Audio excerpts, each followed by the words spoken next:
Hello everyone and welcome back to my YouTube channel. बहुत समय से वीडियोस नहीं आ पा रही थी क्योंकि बहुत सारे काम थे, लेकिन अब आपके लिए कंटिन्यूसली वीडियोस आएंगी। तो चलिए शुरू करते हैं बिना कोई देरी किए हुए। आज का जो हमारा जो टॉपिक है, हमारा जो चैप्टर है, वो कौन सा है? Accounting equation. भाई देखो, क्या है अकाउंटिंग इक्वेशन? हमारे जो भी बिजनेस ट्रांजेक्शन्स है, अब हम उसको एक इक्वेशन में देखने वाले हैं। इक्वेशन जहां पे एक लेफ्ट हैंड साइड होता है, एक राइट हैंड साइड होता है, और दोनों क्या होते हैं? बराबर होते हैं। ये हमने बहुत समय से ये पढ़ते हुए आ रहे हैं ना, left hand side, right hand side, बीच में इक्वल का साइन होता है, वो इक्वेशन कहलाती है। ठीक वैसे ही अकाउंटिंग इक्वेशन होती है ना। यहां पर हम क्या करने वाले हैं कि जो हमारे अकाउंटिंग ट्रांजेक्शन्स होते हैं उसे एक इक्वेशन के फॉर्म में लिखना है। समझ में आई बात है ना? उसे जितने भी अकाउंटिंग ट्रांजेक्शन्स है इक्वेशन के फॉर्म में लिखना है, ताकि हमको समझ में आ जाए कि हमने सही किया है या गलत किया है। यदि दोनों साइड बराबर है इसका मतलब सही है, यदि बराबर नहीं है इसका मतलब हमने कोई ना कोई गलती कर दी। तो चलो देखते हैं क्या होता है। सबसे पहले इसमें किस किस टाइप के क्वेश्चंस होते हैं। देखो, मेनली यहां पर 4 टाइप के क्वेश्चंस आते हैं। एक होता है अकाउंटिंग इक्वेशन बेस्ड क्वेश्चन, दूसरा होता है फॉर्मूला बेस्ड क्वेश्चन, एक होता है टी शेप्ड अकाउंट्स, और एक होता है एग्जाम्पल बेस्ड क्वेश्चन। तो ये 4 प्रकार के क्वेश्चन हम यहां पर पढ़ने वाले हैं। ठीक है, अब देखो, इसके कुछ रूल्स हैं या कुछ चीजें हैं जो बहुत ही जरूरी है आपको बताना। जब भी हम इक्वेशन बेस्ड क्वेश्चन करेंगे तो इसमें कुछ चीजें हैं जो आपको पता होनी चाहिए। कौन कौन सी चीजें? चलो देखते हैं। पहली चीज क्या होनी चाहिए? पहली चीज ये होगी कि जो भी एक्सपेंसेस हैं, जो भी एक्सपेंसेस हैं और लॉसेस हैं, वो कैपिटल में से क्या होंगे? डिडक्ट होंगे। जो भी एक्सपेंसेस और लॉसेस हैं वो कैपिटल में से डिडक्ट होंगे, और जो भी इनकम और गेन होगा या प्रॉफिट होगा वो कैपिटल में क्या हो जाएगा? ऐड हो जाएगा। क्लियर? दूसरी चीज क्या है? जो अकाउंटिंग इक्वेशन है,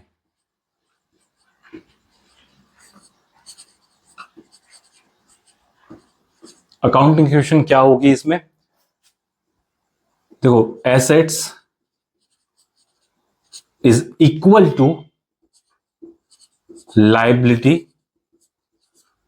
प्लस कैपिटल। ये बहुत इंपॉर्टेंट चीज है। Assets equal to liability plus capital, है ना? ये इक्वेशन है, इसी पर हम पूरे क्वेश्चंस करने वाले हैं। तीसरी और बहुत ही जरूरी चीज क्या होगी कि जितने भी ट्रांजैक्शन है उसके 2 क्या होंगे? उसके कम से कम 2 इफेक्ट होंगे।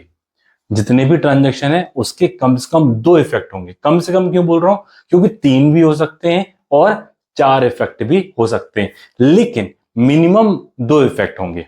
फॉर एग्जाम्पल, जैसे कि आपने कोई चीज खरीदी तो आपके पास से पैसा गया और आपके पास वो चीज आ गई, तो 2 चीजें हो गई। यदि आप बिजनेस कर रहे हैं तो आपने कोई चीज बेची होगी, है ना? बेची होगी, तो एक तो आपके पास पैसा आया, दूसरी चीज वो चीज चली गई, और तीसरा इफेक्ट इसमें क्या हो सकता है? प्रॉफिट या लॉस। अब प्रॉफिट भी हो सकता है और लॉस भी हो सकता है। तो तीसरी चीज क्या हो गई? Every transaction has minimum dual aspect, है ना? कम से कम 2 इफेक्ट तो होंगे। चलो, ये हो गई इंपॉर्टेंट चीज है। अब बात करते हैं हम कि भाई ये अकाउंटिंग इक्वेशन करती क्या है, कैसे काम करेगी। तो सबसे पहले हम बात करते हैं बैलेंस शीट की। है ना। बैलेंस शीट क्या होता है, देखो बैलेंस शीट क्या होती है, एक स्टेटमेंट होता है। बैलेंस शीट, बैलेंस शीट क्या होती है, एक स्टेटमेंट जो ये बताती है कि भैया आपकी फाइनेंशियल पोजीशन क्या है। पहली बात कि ये अकाउंट नहीं है, ये एक स्टेटमेंट है जो ये बताती है कि आपकी फाइनेंशियल पोजीशन क्या है। अब फाइनेंशियल पोजीशन का मतलब क्या हुआ कि आपने टोटल कितनी एसेट्स बनाई, कितनी संपत्ति बनाई, और कितना आपके ऊपर उधार है, कितनी लायबिलिटी है।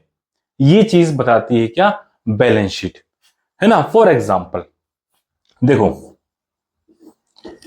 यहां पर क्या आता है, लायबिलिटी आती है, और यहां पर आती है आपकी एसेट्स बैलेंस शीट में।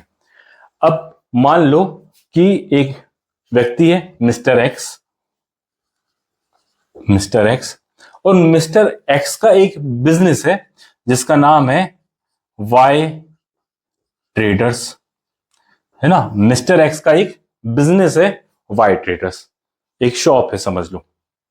अब मैंने आपको पहले भी बताया था कि बिजनेस और बिजनेस का ओनर दोनों क्या है, सेपरेट एंटिटी हैं, दोनों की पहचान अलग अलग होती है। अब जब मिस्टर एक्स ने बिजनेस चालू किया होगा तो पैसे लगाए होंगे, उस पैसे को हमने क्या नाम दिया था, कैपिटल नाम दिया था। मिस्टर एक्स ने बिजनेस में जो पैसा लगाया होगा उसको क्या बोला जाता है, कैपिटल। अब जब बिजनेस बंद होगा तो बिजनेस का क्या दायित्व है कि मिस्टर एक्स को उस कैपिटल का पैसा वापस किया जाए। तो तब तक के लिए जो मिस्टर एक्स ने जो पैसा लगाया है वो उस बिजनेस के लिए क्या होगा, एक प्रकार की लायबिलिटी, कि बिजनेस को वो पैसा देना है मिस्टर एक्स को जब बिजनेस बंद होगा। तो देखो मान लो कि बिजनेस में 1 लाख रुपए मिस्टर एक्स ने लगाए, तो 1 लाख रुपए वो किस नाम से आएंगे, यहां पर कैपिटल के नाम से, क्योंकि वो बिजनेस की एक लायबिलिटी है। किस नाम से आएंगे, कैपिटल के नाम से, 1 लाख रुपए। ठीक है। अब उस 1 लाख रुपए का बिजनेस क्या करेगा, भाई सिंपल सी बात है कि सबसे पहले वो क्या करेगा, चीजों को परचेस करेगा, सामान खरीदेगा ना। तो सामान खरीदेगा, वो स्टॉक खरीदेगा। तो 1 लाख रुपए का उसने क्या कर लिया, स्टॉक खरीद लिया। तो एसेट्स है, स्टॉक क्या होती है, एक प्रकार की एसेट्स। क्या कर लिया उसने, उसको खरीद लिया 1 लाख रुपए। देखो भाई दोनों साइड क्या है, बराबर।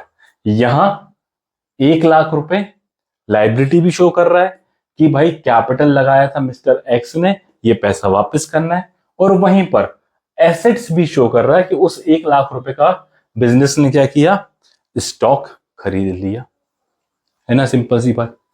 अब मान लो कि मिस्टर जो एक्स है उसका जो बिजनेस है बाय डेटर्स, उसने कुछ स्टॉक उधार में खरीदा, कुछ स्टॉक उधार में खरीदा दूसरी जगह से, थर्ड पर्सन से। तो वो उन्हें क्या क्या उन्हें क्या कहा जाता है, क्रेडिटर्स। उन लोगों को क्या कहा जाता है, क्रेडिटर्स, है ना। अब मान लो कि 50,000 रुपए का सामान वाई ट्रेडर्स ने खरीद लिया। अब यहां पर पैसा गया क्या, नहीं क्या, लेकिन उधारी तो क्रिएट हो गई ना, है ना। एक लायबिलिटी तो जनरेट हो गई, किस नाम से, क्रेडिटर के नाम से। अब उधारी जनरेट हो गई, लेकिन उसके बदले कुछ तो आया है ना, क्या आया, स्टॉक आया। भैया तो स्टॉक 50,000 रुपए से और बढ़ गया, तो 1,50,000 रुपए। देखो यहां भी 1,50,000, यहां भी। तो ये हमेशा क्या होंगे, दोनों साइड क्या होंगे, बराबर। तो यही तो अकाउंटिंग इक्वेशन है भाई, ये वर्टिकल में है, और अकाउंटिंग इक्वेशन क्या होती है, हॉरिजेंटल। यहां पर जो लिखा है assets equal to liability, liability जिसको मैं यहां पर क्रेडिटर या और जो दूसरी चीजें भी हो सकती हैं, प्लस कैपिटल जो मिस्टर एक्स ने पैसा लगाया, है ना। चलो इसको अपन सॉल्व करते हैं, देखते हैं कैसे ये काम करती है, क्या इसका फॉर्मेट होता है। चलो देखते हैं। तो देखो यहां पर मैंने एक फॉर्मेट बनाया अकाउंटिंग इक्वेशन का, पर्टिकुलर, और यहां पर एक बड़ा सा कॉलम जहां पे मैंने assets equal to capital plus liability लिखा है। तो देखते हैं क्या होता है भाई, कैसे करते हैं इसे। जैसे सबसे पहले वही उदाहरण लेके चलते कि मिस्टर एक्स ने बिजनेस स्टार्ट किया 1 लाख रुपए से। मिस्टर एक्स ने बिजनेस स्टार्ट किया 1 लाख रुपए से, तो यहां पर क्या लिखेंगे, business start with cash. Business start with cash, कितना रुपए लगाया, 1 लाख रुपए। अब देखो 1 लाख रुपए बिजनेस के लिए क्या है भाई, उधार है ना, क्योंकि मिस्टर एक्स ने दिया है। और उस उधार को किस नाम से जाना जाता है, कैपिटल के नाम से। ओनर के द्वारा लगाया गया हुआ पैसा बिजनेस में कहलाता है कैपिटल। तो कैपिटल में कितना आ जाएगा, 1 लाख रुपए, है ना। और बिजनेस के पास भाई, ये तो लाइबिलिटी क्रिएट हो गई, लेकिन बिजनेस के पास 1 लाख रुपए भी तो पहुंचे ना, 1 लाख रुपए भी तो गए, तो 1 लाख रुपए कैश में पहुंचे होंगे, तो कैश में आ जाएगा कितना, 1 लाख रुपए। तो बिजनेस के पास 1 लाख कैश भी पहुंच गया, और साथ में एक कैपिटल में 1 लाख रुपए आ गया, क्योंकि ये बिजनेस को कभी ना कभी तो देना पड़ेगा। दूसरा, अब सबसे पहले क्या होगा भाई, ये बिजनेस क्या करेगा, सीधी सी बात है कि परचेस करेगा, माल को खरीदेगा ना, तब तो बिजनेस आगे बढ़ेगा। तो दूसरा, परचेस गुड्स फॉर ₹50,000। मान लो 50,000 रुपए का सामान बिजनेस ने परचेस किया। अब देखो सोचो क्या चीजें हो सकती हैं। दो, हमेशा हमने क्या पढ़ा कि हर ट्रांजैक्शन के 2 इफेक्ट होंगे कम से कम। तो अब सोचो 2 इफेक्ट कौन से होंगे भाई, परचेज गुड्स फॉर ₹50,000, 50,000 रुपए का सामान खरीदा, मतलब बिजनेस से 50,000 रुपए तो चले गए, बिजनेस से 50,000 रुपए चले गए। तो यहां पर क्या हो जाएगा, -50,000, भाई कैश में से 50,000 रुपए माइनस चले गए। लेकिन साथ ही साथ क्या हुआ, उस 50,000 रुपए का क्या आ गया, सामान आ गया, और उस सामान को हम यहां पर किस नाम से लिखेंगे, स्टॉक। किस नाम से, स्टॉक। और स्टॉक क्या होती है, एसेट्स होती है। तो यहां पर 50,000 रुपए का सामान भी आ गया। अब क्या करेंगे, बंद कर देंगे। तो देखो 1 लाख में से 50,000 गए तो कितना बचा, 50,000 प्लस 50,000 रुपए का सामान है, इक्वल टू 1 लाख। कैपिटल तो वही रहेगी, देखो दोनों बराबर है, 50,000 50,000 और 1 लाख। अब दूसरा क्या होगा, दूसरा हमने क्या देखा था कि भाई क्रेडिट में सामान परचेज किया, क्रेडिट में, क्रेडिट मतलब उधार, उधार में, तो परचेज गुड्स ऑन क्रेडिट ₹10,000। भाई 10,000 रुपए का सामान उधार में खरीदा। अब सोचो क्या होगा, 2 इफेक्ट। क्या पैसा गया, क्या पैसा गया, क्या नहीं, पैसा नहीं गया। क्यों नहीं गया, क्योंकि भाई उधार में खरीदा तो पैसा तो गया ही नहीं। तो क्या हुआ, पैसा नहीं गया, लेकिन फिर भी सामान तो आया है। कितने का आया है, 10,000 का। तो सबसे पहले तो 10,000 रुपए में स्टॉक में क्या कर दूंगा, ऐड कर दूंगा। 10,000 रुपए का सामान तो आया ना, तो वो आ गया। दूसरा इफेक्ट क्या हुआ भैया, लाइबिलिटी जनरेट हो गई, लाइबिलिटी क्रिएट हो गई 10,000 रुपए से। मेरे को वो 10,000 रुपए देने हैं, कभी तो दूंगा ना, अभी तो सामान ले आया। और साथ में लाइबिलिटी में क्या आ गया, क्रेडिटर्स, कि मुझे ये पैसा देना है, आज नहीं तो कल। तो ये 10,000 रुपए यहां पर आ गया। अब वापस से इसको बंद करूंगा और टोटल कर दूंगा। तो 50,000 प्लस 50,000 प्लस 10,000 कितने हो गए, 60,000, इक्वल टू 1 लाख रुपए कैपिटल के और प्लस 10,000 रुपए क्रेडिटर्स के, है ना। अभी बराबर है 50 और 60, 1,10,000, और यहाँ 1,10,000 रुपए, है ना। चलो अब आगे क्या हो सकता है भाई, सामान बेचेंगे, सामान बेच दिया, चलो बेच देते हैं सामान। तो यहां पर चौथा क्या हो गया, सेल गुड्स फॉर ₹20,000, 20,000 रुपए का सामान बेच दिया। सोचो क्या दो इफेक्ट होंगे भाई, 20,000 रुपए का सामान बेच दिया है, तो 20,000 रुपए का सामान बेचा तो क्या हुआ भाई, पैसा आया कितना, 20,000 रुपए। तो 20,000 रुपए कैश में क्या हो जाएगा, ऐड। साथ में क्या हुआ भाई, 20,000 रुपए का सामान भी तो चला गया, तो स्टॉक में से 20,000 रुपए क्या हो जाएंगे, माइनस, है ना, हो गया। तो देखो अब 50 और 20 कितने हो गए, 70, और यहां पर 60 में से 20 गए तो कितने बचे, 40,000, इक्वल टू 1,10,000। और ये देखो भाई 70 और 40, 1,10,000, और 10, 1,00,000 प्लस 10, देखो फिर बराबर, तो इसका मतलब हम सही जा रहे हैं, है ना। तो ये हमेशा क्या होना चाहिए, बराबर होने चाहिए। चलो और दूसरा देखते हैं।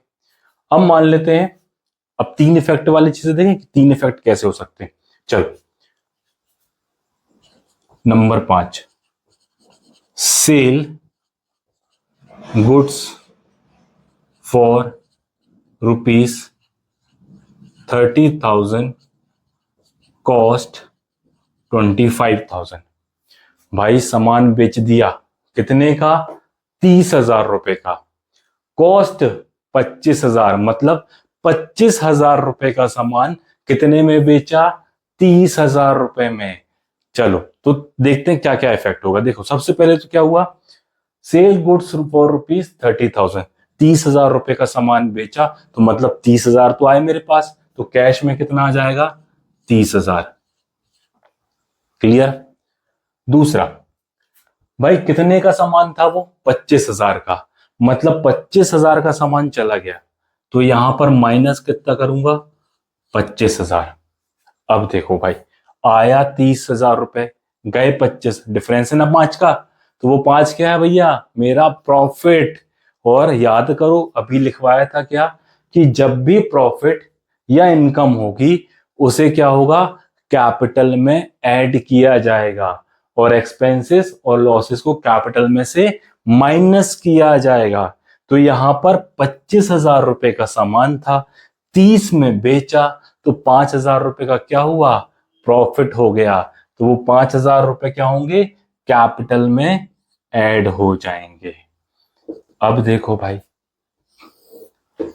देखो 70 और 30, 1,00,000, फिर 40 में से 25 गए तो कितने बचे, 15,000, इक्वल टू 1,15,000, हाँ 1,05,000 प्लस 10,000, हो गए बराबर, फिर बराबर हो गए, है ना। तो इसी तरीके से ये अकाउंटिंग इक्वेशन की जाती है। हमें सिर्फ क्या देखना है कि क्या दो इफेक्ट होंगे, 2 या 3 या 4, जो भी, हमें सिर्फ ये देखना है कि क्या क्या चीजें होंगी। अगर आपने इतना सोच लिया, इतना समझ में आ गया, तो ये भैया बहुत ही इजी हो जाएगा आपके लिए, बहुत ही ज्यादा सरल। चलो 2-3 चीजें और मैं पूछता हूं, बताता हूं, आप कैस करना। चलो रेंट पे किया, रेंट को पे किया हमने, तो क्या दो इफेक्ट होंगे, रेंट मैंने पे किया, है ना, दुकान थी, दुकान का रेंट पे कर दिया, अब क्या दो इफेक्ट होंगे, सोचो जरा। भाई सिंपल सी बात है, रेंट पे किया है मतलब कैश गया, पैसा गया ना, पैसा गया, तो पैसा गया, मान लो 5,000 रुपए का रेंट पे किया, तो 5,000 रुपए कैश में से माइनस हो गए। अब रेंट क्या है बिजनेस के लिए, एक प्रकार का एक्सपेंसेस है, एक प्रकार का एक्सपेंसेस है, तो कैपिटल में से वो 5,000 रुपए भी माइनस हो जाएंगे, है ना। अगर ये छोटी छोटी चीजें आपको समझ में आ गई, भैया बहुत ही आसान है अकाउंटिंग इक्वेशन, बहुत आसान, आई ना समझ में। बस इसी तरीके से आपको करना है, सिर्फ सोचना क्या है कि दो इफेक्ट क्या होंगे, 2 या 2 से ज्यादा, जो भी है आपको सोचना है कि भाई इसका होगा क्या। चलो एक और छोटा सा एग्जांपल देखते हैं कि उधार में सामान बेचा, 10,000 रुपए का सामान उधार में बेचा। अब सोचो क्या होगा। देखो, क्या आपके पास पैसा आया? नहीं ना, क्योंकि उधार में बेचा है। लेकिन सामान तो गया। सामान गया कितने का? 10,000। तो 10,000 रुपए क्या करोगे आप? स्टॉक में से माइनस कर दोगे। 10,000 रुपए स्टॉक में से माइनस कर दिया। अब उसके बाद क्या होगा? पैसा आया क्या? नहीं आया। लेकिन किसी को तो दिया होगा ना। वो क्या हो गया? हमारे डेटर्स। और डेटर्स क्या होते हैं? एसेट्स होते हैं। तो भैया यहाँ पे क्या हो जाएगा? डेटर्स के नाम से एक और बन जाएगा, और 10,000 रुपए मैं यहाँ पर लिख दूंगा, है ना। तो 10,000 रुपए का सामान गया और 10,000 रुपए के डेटर्स क्रिएट हो गए। बस इतना ही सिंपल है ये अकाउंटिंग इक्वेशन, है ना। आप प्रैक्टिस करेंगे थोड़ा थोड़ा तो आराम से बन जाएगा। सिर्फ सोचना क्या है कि भैया इसके क्या इफेक्ट होंगे, बस, और कुछ भी नहीं है। तो चलो, वीडियो ज्यादा लंबी हो रही है, इसलिए आज के लिए इतना ही। कल हम इसके कुछ क्वेश्चंस करेंगे, और ताकि आपको और अच्छे से चीजें क्लियर हो जाएं। तब तक के लिए क्या करना है भैया? अपना ख्याल रखना है, प्रैक्टिस करना है, और रटना नहीं है, समझना है, क्योंकि समझेंगे तो लंबे समय तक याद रहेगी। Thank you, take care and bye.